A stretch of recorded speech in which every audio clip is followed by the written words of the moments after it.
Merhaba arkadaşlar. Bugün size Minecraft'ta şömine yapımını göstereceğim. İlk gerekli olanlar Nether taşı, Nether taşı, Nether. Evet. İstediğiniz gibi blok ama tahta ya da gün olursa, kil falan olursa yanar. Sonra cehennem taşı.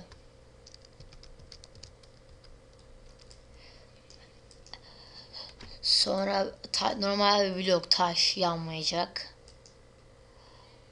Sonra çakmak taşı.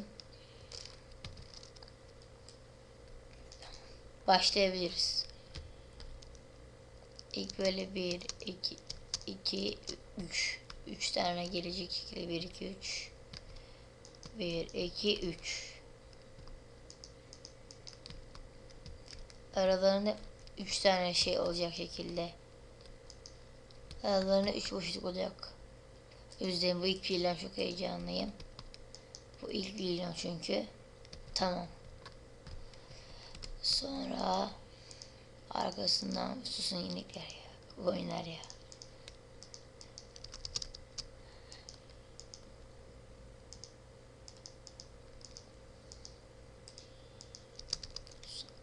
Susun.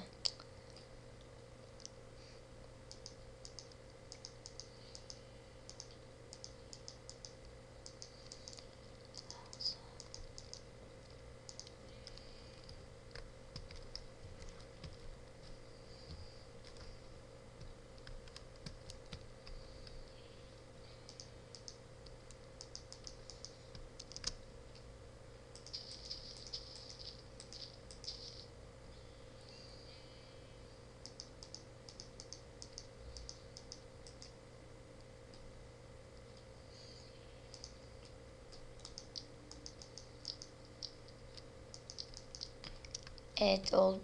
Ay, çok özür dilerim. Şey ayarlıyorum. Tamam.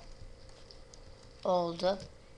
Bakın arkadaşlar böyle sahne, doğal bir ses ve diğer videomuzda kadar görüşürüz arkadaşlar.